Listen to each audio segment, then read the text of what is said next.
going on, what is being protected, and who is being protected. This experience from the 1200s ought to be known because it provides so many different lenses through which to look at what is happening today, and understanding of what the world looks like when it's governed in the interests of the 1% rather than the interests of the 99%. There was something about the Cathars which the Roman Catholic leadership of the 13th century regarded with such horror and contempt that a papal campaign was launched, a military campaign that lasted more than 100 years, a campaign prosecuted by 19 successive popes determined to assassinate every single Cathar in Europe. The Church was saying, suppress your own thoughts, suppress your own judgment, do what we tell you unquestioningly, and it will be rewarded. And it was that kind of instruction and that kind of compliance that led to the world's first.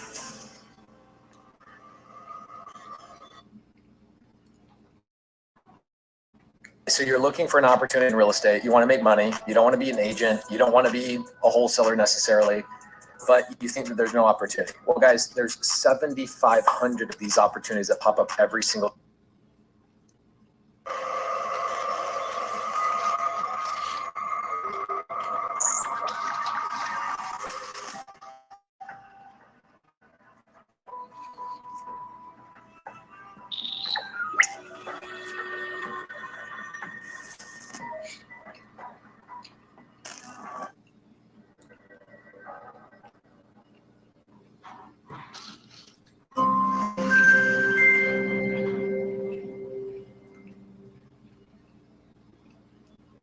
Do you ever feel as if you have an invisible team of helpers whose job is to guide you through life, and that they occasionally whisper inspirations and ideas to you to support your progress through life? Do you ever wonder if your occasional flashes of genius are actually being fed to you by another version of yourself, a higher self, or your subconscious? Do you sometimes feel that you don't really belong here, that your true home is far away among the stars? Do you sometimes feel that you have memories of another life, or that you may have been a different gender in another life? Do you feel deeply that the genders are equal, including with regard to leadership? Do you believe that animals have souls and feel so compassionate towards our fellow animals that you really struggle with the idea of eating them?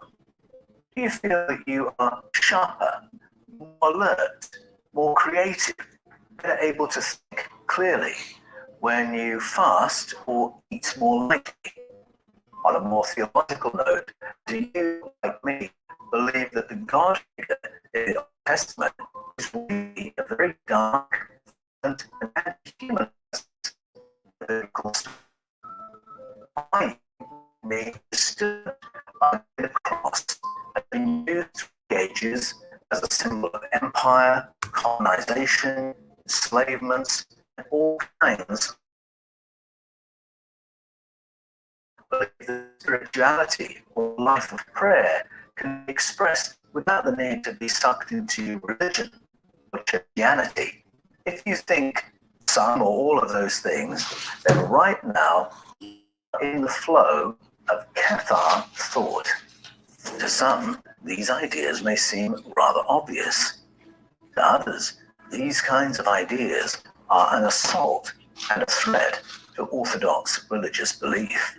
In the 11th to 13th centuries, these ideas and the people who held them were so threatening that 19 successive popes dispatched armies for more than 100 years, chiefly to the south of France, until as many as 1 million people, men, women, and children, had been wiped from the face of the earth. And not just for believing these things, but for living in the same town with people who believed these things.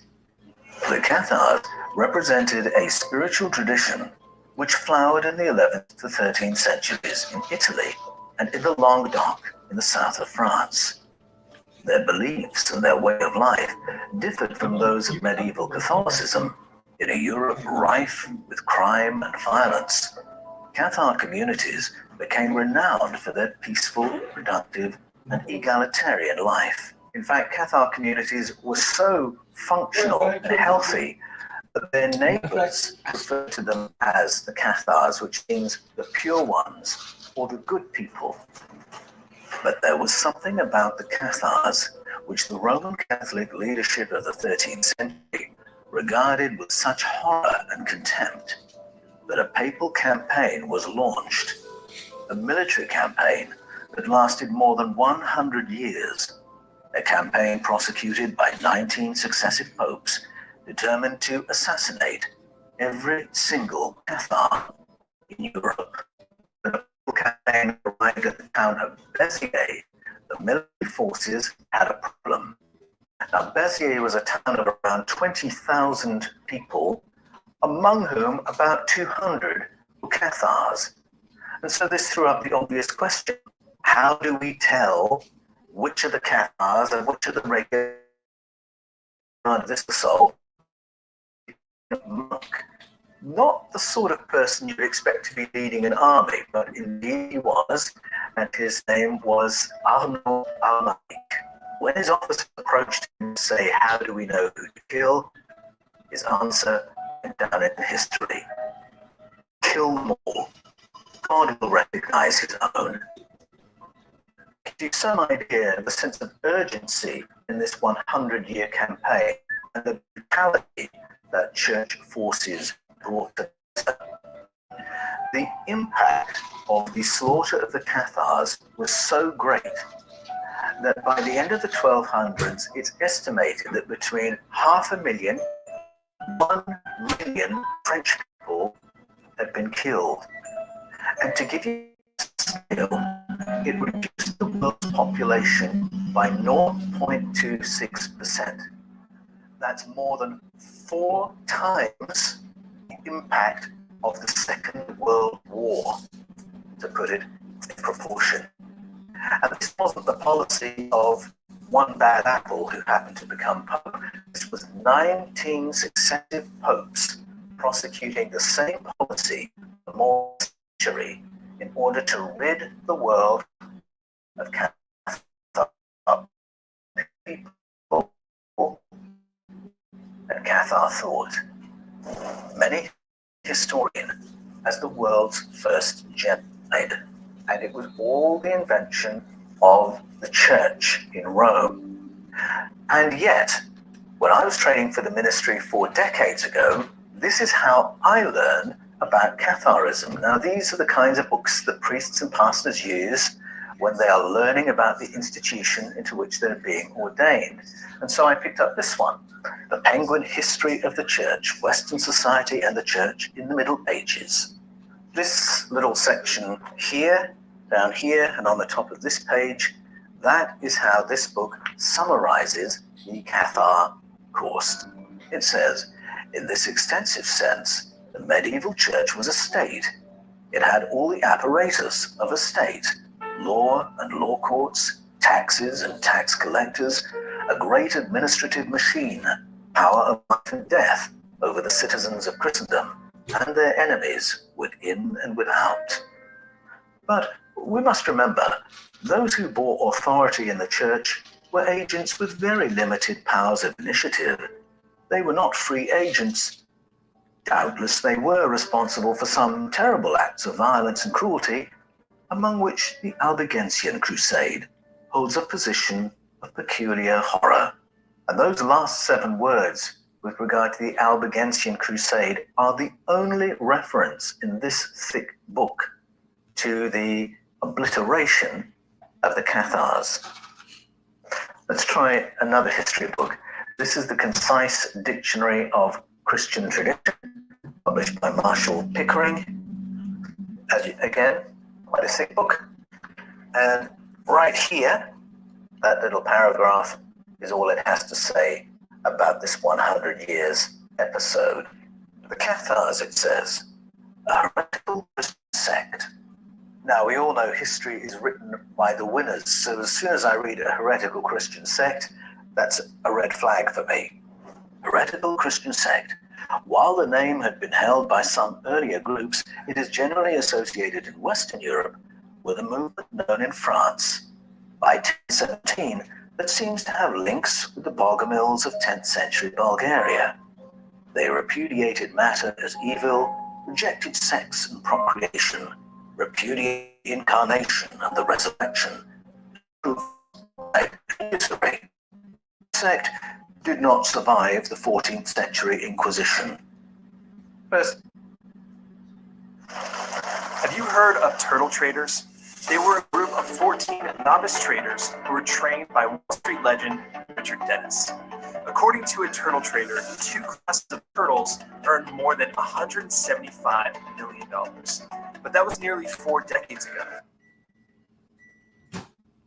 First off, we should recognize that's an orthodox summary of Cathar belief, so it's the enemies of the Cathars describing what they were into, so we should take all that with a pinch of salt.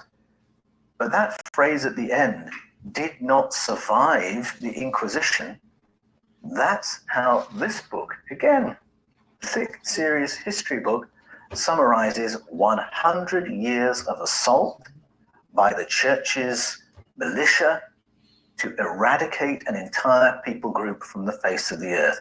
It says did not survive the Inquisition, as if they just gave up and went home. Can anyone say cover up? Let's try another book. This one is The Study of Spirituality by SPCK, an even thicker book. Let's see how much of a mention the Cathars get here. Here it's talking about the period of the mendicants. That's the Franciscans, the Poor Clares, and the Dominicans, who began flowering in the 1200s. Again, that same period. And it says here, the two most important movements on the fringe of the church were the Cathars and the Waldensians. The Cathars seem to have preached a version of dualism, derived from the Bogomils in Bulgaria, and little is known of their spirituality. It is likely that most of their ordinary followers were impressed by the austerity of their lives rather than by their doctrine, and it has been suggested that their main attraction was their promise of safe conduct to heaven after death, a widespread concern in this period. What do you make of that? People were joining not because they really believed things, but they liked the lifestyle, and we don't know much about what they believed. We actually know a fair amount about what the Cathars believed and why the mainstream Catholic Church took such offense at them. I first learned about the Cathars when I was studying up on the Franciscans and the Poor Clares and the Dominicans. And in fact, St. Dominic, who was the founder of the Dominican order, intersects with the story of the Cathars in a rather interesting way. Now, I have a soft spot for Dominic and the Dominicans, and people who know how this story plays out might be shocked to hear me say that, because there is darkness in the Dominican story through the centuries, but there is light in it too.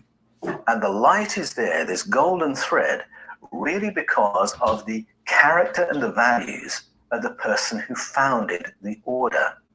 Why it was founded has everything to do with the Cathars. But just to illustrate, Dominic Guzman, we'll find out a little bit more about him in a moment, created this order, and within that order we have some amazing people emerging at later times. Without the Dominican order, there would have been no Francisco Jimenez. And he is the person who translated the Mayan story of origins into Spanish in the very early 1700s, so that all of a sudden, anyone who could speak Spanish had a very different account of humanity and human origins. And we have a lot to thank Francisco Jimenez for, the Dominican friar. In the 1500s, Giordano Bruno was the flower of the Dominican movement. He toured Europe, giving lectures, teaching people how to access more of their cognitive powers. and teaching them about the populated universe that we occupy. And he was a great proponent of the Copernican revolution, understanding the nature of the movements of the planets and stars. Again, a flower of the Dominican movement. They emerged because Dominic, right at the beginning, taught his followers to be readers and scholars, to listen to other traditions, to learn from indigenous people, to always pursue truth and knowledge, and to love the communities in which they lived. But his story begins with the church's concern about the Cathars. To set the scene for the church's grave concern about this beautiful spiritual movement in the Languedoc, we have to realize that the 1200s was a period in which the Catholic Church was losing a whole generation. This was a generation of young people who had been deployed in a sequence of crusades. And when they came back from those wars, their world had changed. Suddenly they had a completely different understanding of the powers and of their own place in a world run by the 1%. They realized these wars were nothing to do with theology or the honor of Jesus Christ. They were to do with moving power and control and wealth from one set of powerful families to another set of powerful families. And they, the knights and soldiers and warriors, members of the middle and merchant classes, were nothing but pawns to further enrich the 1%. And they had gone to war, they'd seen and done horrible things, their friends had been killed, and when they came back, they wanted nothing to do with this kind of society. And so they were buying out of medieval Catholicism at an enormous rate all across Europe. And so back in Rome, the Curia was very jittery about how do we not lose the plot? How do we survive for another generation? How do we retain this generation that is exiting at a rate of knots? And the Cathars was just one of a number of groups who represented a non-Catholic alternative to the Roman Catholic mainstream.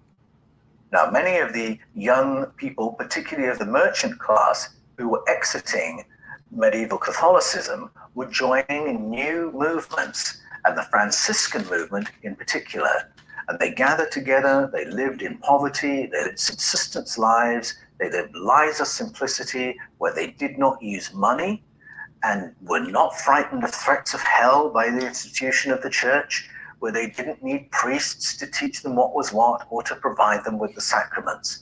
And so these alternative centers of gravity for young community were popping up all across Europe. Now, Pope Innocent III wanted to do something about that, to pull these people back into the fold. Pope Innocent III regarded this mass exodus from the norms of medieval life as a matter of grave concern. To the Curia, it appeared as a threat to the general social order, and specifically to Rome's place within that order. After some conversation with the close comrades of Francis of Assisi, the Curia managed to find a way to accommodate some of the movement's leaders. The Curia would essentially anchor the simple hierarchy operating within the flocks of the Franciscans and Poor Clares. This was done by formally recognizing the movement's leaders and those who gathered around them as a quasi-monastic order. The order's members would be given the ecclesiastical label of penitents. In the language of the day, this was like saying, these are people with issues to whom we'll extend some special tolerance and grace because they're in recovery and are doing penance for their sins. It was a neat and tidy way of recognizing the mendicant networks, rationalizing their radical lifestyle, and affirming them without giving them any authority in the fabric of the church. It was a neat fix. However, the phenomenon of Catharism in the Languedoc proved a harder nut to crack. What Innocent III did was to send ambassadors into the Languedoc who were senior Benedictine leaders. And so they arrived on horseback in all their ecclesiastical finery to teach the correct doctrines and teach the true understanding of things to the local people, but found they weren't making much headway. And after a failed attempt at reconverting the south of France, they gathered together in Montpellier, and they were rather downhearted. And it was here that they met a Spanish bishop, Diego of Azevedo, and his PA, Dominic Guzman, an Augustinian friar. And as they listened to these three senior Cistercian Benedictine monastic leaders, the young Dominic said, well, isn't it obvious why you failed? You are offering the Cathars precisely what they don't want. They don't believe in hierarchy, and you're representing hierarchy. They live a simple, humble life. You arrive on horseback dressed like that. They have a beautiful, peaceful, egalitarian life, and you're going in almost like military leaders, telling them what's what, and that they need to get their act together and do as they're told. This is completely what the Cathars don't want. If we are going to win the Cathars, you need to take all those vestments off. You need to arrive on foot. You need to live simply, and you need to have a powerful connection with God, a spirituality that is so pure and palpable that it will be more impressive than what the Cathar leaders have. You need to out-Cathar the Cathars, become like them if you're going to win them and have something every bit as humble and real and life-changing and empowering as what they have. Well, by the time Dominic had finished his speech, the three Cistercian monks realized, I don't think we can pull that off. And within a matter of weeks, the mission to the Cathars had been handed over to Diego of Azevedo and his PA. Now, within a couple of years, Diego had passed away, and the mission was inherited by Dominic Guzman. He set up his base in Toulouse in France, and he taught his followers to love the local people genuinely, to learn from them, to learn to live like them, to understand what it was they had, and then learn to live that way for themselves. This is the golden thread in the Dominican movement. These were the beautiful values that Dominic sewed in to Dominicanism. And so this is what they did. They lived together in community, they taught, they modeled a way of life that they said, look, this is pretty much what you guys have, but you can do it all within the frame of Catholicism. We're all very obedient and devout to the Pope, and yet we live like you. But in the end, what Dominic and his followers were offering was surplus to requirements in the south of France. The Cathars were already happy. They were already the pure ones, the good people. They didn't need what the Dominicans were offering. And so when Pope Innocent III realized that the Dominican mission to the Cathars had failed, he sent in the army. But where did the power and the wisdom of the Cathars come from? You can find the roots of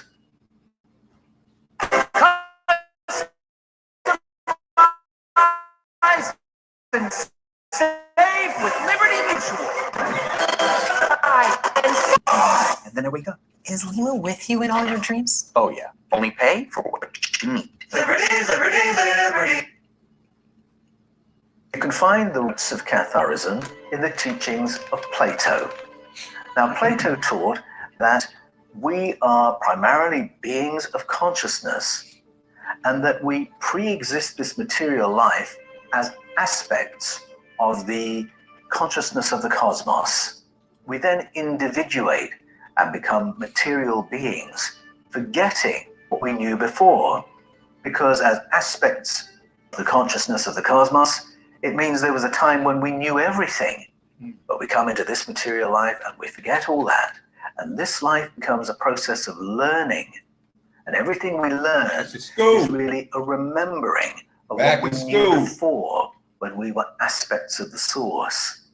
And so the whole of life is about ascension, learning to have a better human experience, to know things more truly as they are, to become a better kind of human being. This process includes tuning into the wisdom of interdimensional guides who assist us in our progress through life, who can be contacted through altered states of consciousness, and who give us coaching as we move towards and through death.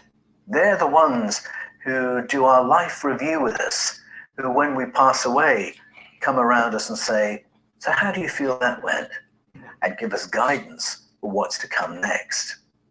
Plato believed in all kinds of other entities, including those who live on islands in the sky, those who live in space, the interdimensional beings, and the craftsman, the demiurge, a powerful kind of entity involved in terraforming of our planet in the deep past.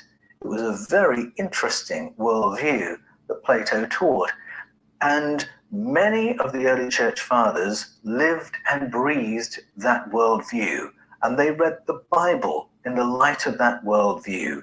And so they understood that the Bible held stories of contact with these other kinds of entities and gave us teachings that would help support our life of progress and ascension in this material life.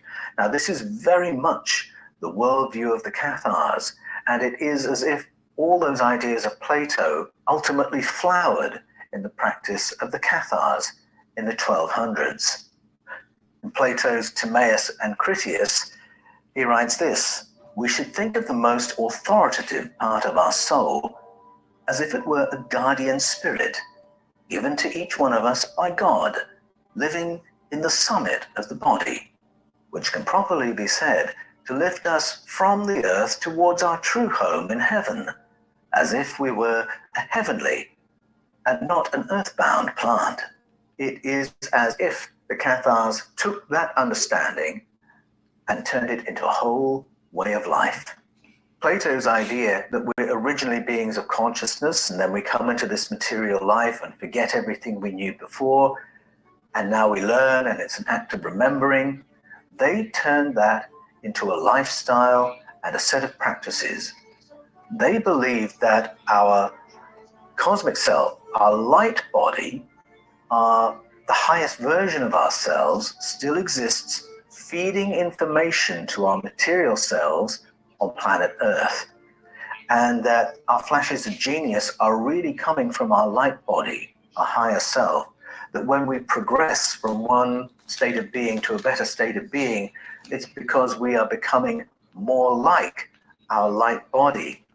And so this comes back to where we began, these flashes of inspiration being fed from a higher version of ourselves. And to help with that connection, they changed their diet, they fasted, they ate more lightly, they avoided all meat. The only meat they would eat was fish, because they didn't believe that fish had souls in the same way that the other land animals did. This was part of a medieval worldview. But they had a great sense of fellow feeling with animals who they believed had souls, and so they wouldn't eat them. They had other practices, all designed to make themselves more alert to the information flowing to them from their light bodies, with the goal of becoming a better kind of person, a better kind of human, more conscious, more intelligent, leading to a better human life, and not only on an individual level, but a better life as a society. In a Europe marred by crime and violence, the Cathars lived peaceful lives, each one using their skills and their physical labor for the betterment of society as a whole. They were egalitarian and believed in the equality of men and women, including in leadership. They ate a pescatarian diet, avoiding meat, poultry, eggs, and dairy, because they believed that animals have souls too. They didn't teach church-going, but instead scattered prayer throughout their rhythm of the day. They venerated Jesus and sought to live by his teachings, but denied the need for rituals like baptism and the Eucharist. They had no fear of hell or divine punishment, but held to the Platonic view that we are essentially beings of consciousness, and that as conscious beings, we are aspects of the consciousness of the cosmos itself. As such, our conscious life precedes this material life and survives our physical death to go on to other adventures, either here on Earth or elsewhere in the cosmos or in other dimensions. The Cathars organized their lives around these ideas, shaping their diet, attitudes, and ways of life around heightening each person's conscious connection with their light body. What led to a peaceable, calm, and compassionate society. The Cathars read the Old Testament very differently from the way it was taught in mainstream Catholicism. The Cathars believed that the God of the Old Testament was a very dark, violent, brutal, and anti-human presence in the human story and was not the true God. And they contrasted the God of the Old Testament with true God. They also implicitly contrasted the Church of Rome with what they regarded as true church. The Cathars described themselves as the Church of Amor, A-M-O-R, the Latin for love. They were the Church of Love, a loving community. That was what church was for them. It was Rome spelt backwards. So you have the Church of Roma or the Church of Amor. And I think that was taken as a direct shot at the Roman Curia and a claim that nobody needed its ministrations. And these were the ideas that Pope Innocent III, all those who came after him, those 19 successive popes, believed they had to shoot down in flames before that idea could take hold. Of course, Christians aren't supposed to kill one another according to the teachings of Jesus, and so the Pope had to create a huge incentive to persuade people to join the militia and go around killing their Cathar neighbors. And so this was the deal, that if you would become part of this militia, part of this killing machine for 40 days, you as a soldier had the right to take hold of properties and lands that previously belonged to the Cathars. And the commanding officers could redistribute these possessions to members of the army. So there's a huge promise of wealth that would have been quite beyond the reach of many who joined the papal armies before they did that. But also, you would be forgiven for killing people because the Pope would give you guaranteed entry into heaven. So, I mean, who could complain at that? Wealth in this life, heaven in the next, and all you've got to do is kill a few Cathars for 40 days. That was the deal. There was only one caveat. You had to vow obedience to the Pope and the King of France. And so that was the issue. The Pope and the King of France wanted land and property to be owned only by people who would do what they told them and believe what they said. For them, this was a struggle about power and control of lands and power over people's minds. I think that's very interesting because what essentially the church was doing was taking people who had minds and a conscience and could see there might be a problem with murdering people in their own towns or neighboring towns. And the church was saying, suppress your own thoughts, suppress your own judgment, do what we tell you unquestioningly, and it will be rewarded. And it was that kind of instruction and that kind of compliance that led to the world's first Crusade. Now, does that ring any bells? And when I come back to my history books, I have to realize they were all written after the Second World War, another moment where we saw where that kind of logic led. And there may have been a conscience in these post-war writers realizing that this ethic that leads to such horrors was something pioneered by the church and was prosecuted by the church through the ages. Maybe pastors and priests training for the ministry, preparing to be ordained into that institution, don't need to know that. And I wonder if that's why there's a real dumbing down and a hiding of what happened in the official history books. And yet the information is still out there if you have the impulse to go and look. I think today, when we see the challenge of different ideas responded to as if they are a threat to national or international security, I think it should ring bells. When ideas are responded to with military force, what is going on, what is being protected, and who is being protected. I think this experience from the 1200s ought to be known because it provides so many different lenses through which to look at what is happening today and have an understanding of what the world looks like when it's governed in the interests of the 1% rather than the interests of the 99%. In my book, Echoes of Eden, I show how empowering ancestral narratives, such as the ones the Cathars ran with, have been fiercely suppressed through all the ages. And yet somehow, the forbidden wisdom of the ages always finds a way to survive and persist. And Catharism is a case in point. A little more than 100 years after the execution of the last Cathar leader, Marsilio Ficino was born. And he was a scholar and a priest.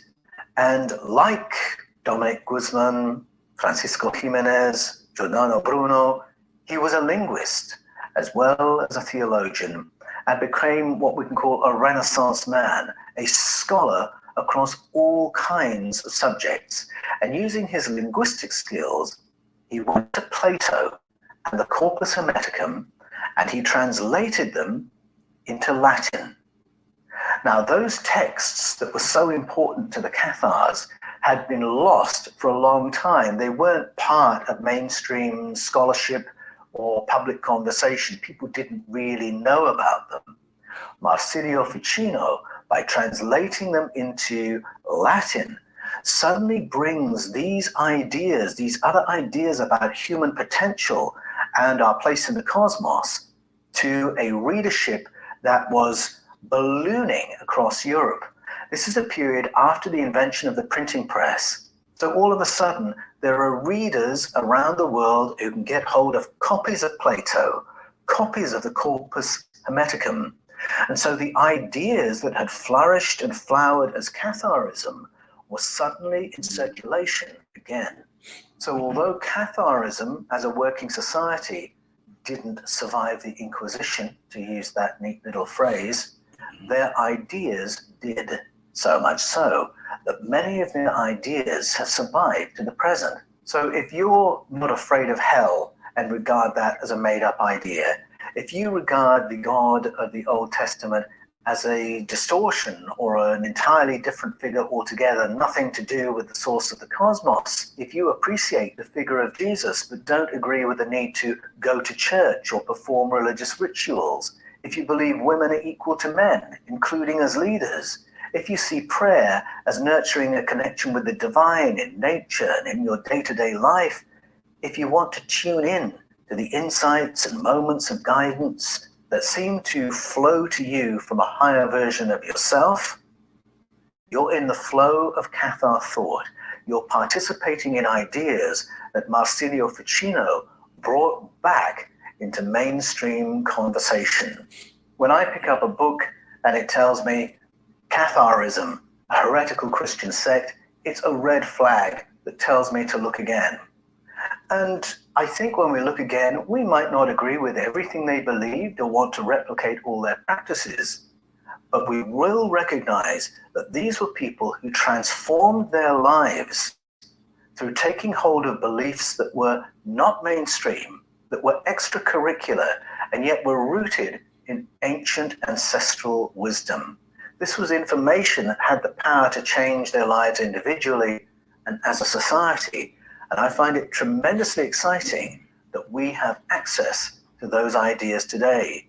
This is why I love having books like the Corpus Hermeticum and books by Plato on my shelves, because somehow this information has always survived to prepare us for a better human experience, individually and as a society.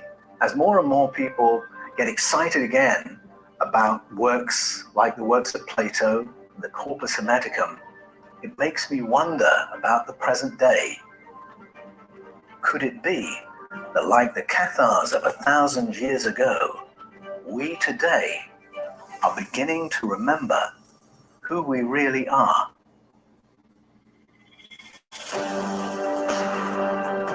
Thank you for watching The Fifth Kind TV.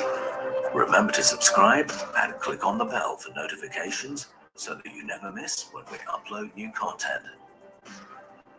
For uncensored access to our full interviews and documentaries, go to fifthkind.tv.